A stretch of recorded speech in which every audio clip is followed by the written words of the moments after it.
अब हम गीता के प्रथम अध्याय के उस अत्यंत भावुक और निर्णायक मोड़ पर पहुंचते हैं जहां युद्ध केवल बाहरी ना रहकर भीतर के गहन संघर्ष का रूप ले लेता है।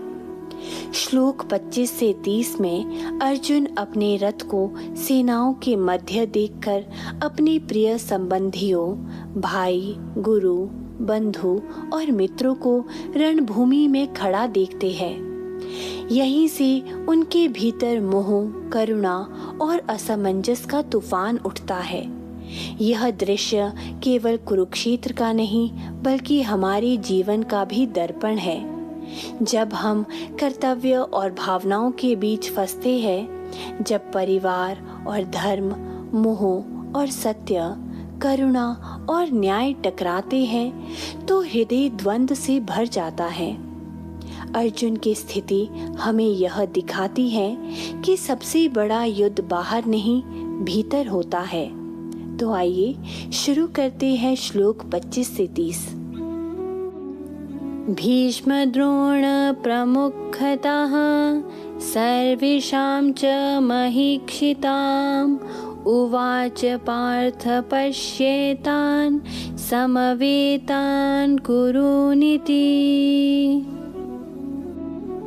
श्री कृष्ण ने अर्जुन का रथ भीष्म और द्रोण के सामने रोककर कहा, हे पार्थ, देखो ये सब कुरु एकत्र खड़े हैं। श्री कृष्ण ने अर्जुन को युद्ध का वास्तविक दृश्य दिखाया। यहाँ गुरु और पितामह भी युद्ध भूमि में खड़े हैं। आध्यात्मिक दृष्टि से यह दर्शाता है कि जीवन के कठिन क्षणों में हमें सत्य को उसी रूप में देखना होता है जैसा वह है, चाहे वह कितना भी पीड़ादायक क्यों ना हो।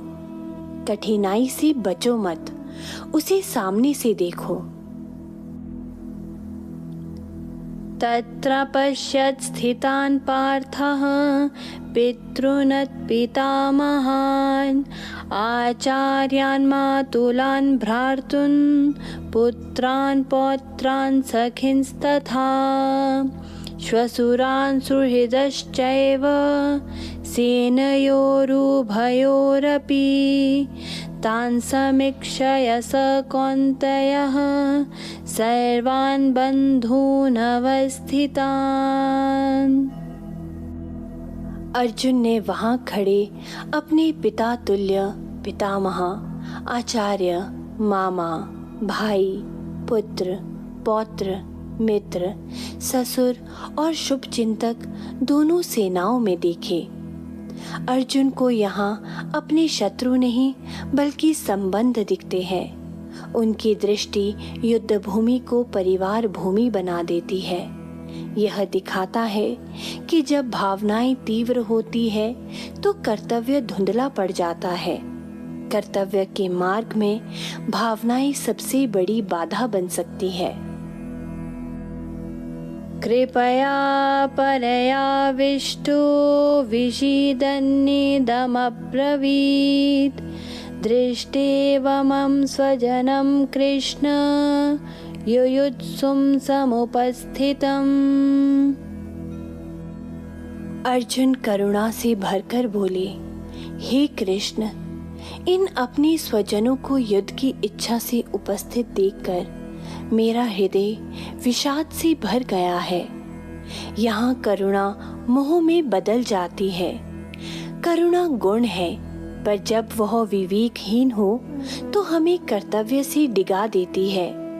अर्जुन की स्थिति हमें यह सिखाती है कि करुणा और कर्तव्य का संतुलन आवश्यक है। करुणा अच्छी है, पर विवेक के बिना वह मोह बन जाती है। सीदन्ति मम गात्राणि मुखं च परिशुष्यति वेपथुश्च शरीरे मे रोमहर्षश्च जायते गाण्डीवं स्रंसते हस्ता त्वक्चैव परिध्ययते न च शक्नोम्यवस्थातुं भ्रमतीव च मे मनः।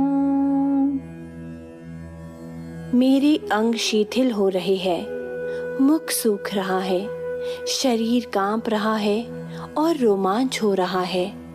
गांडीव धनुष हाथ से छूट रहा है, त्वचा जल रही है और मेरा मन भ्रमित हो रहा है।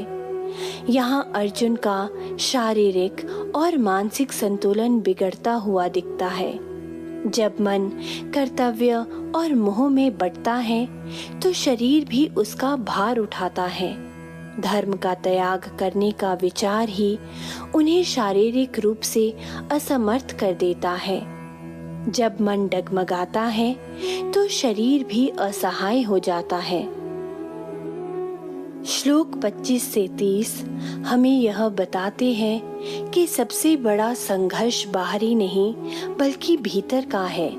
अर्जुन का मोह और करुणा उन्हें कर्तव्य से डगमगा देते हैं। आज के युग में भी जब हम अपने परिवार और धर्म, भावनाओं और जिम्मेदारियों के बीच चुनाव करना पड़ता है तो वही स्थिति बनती है।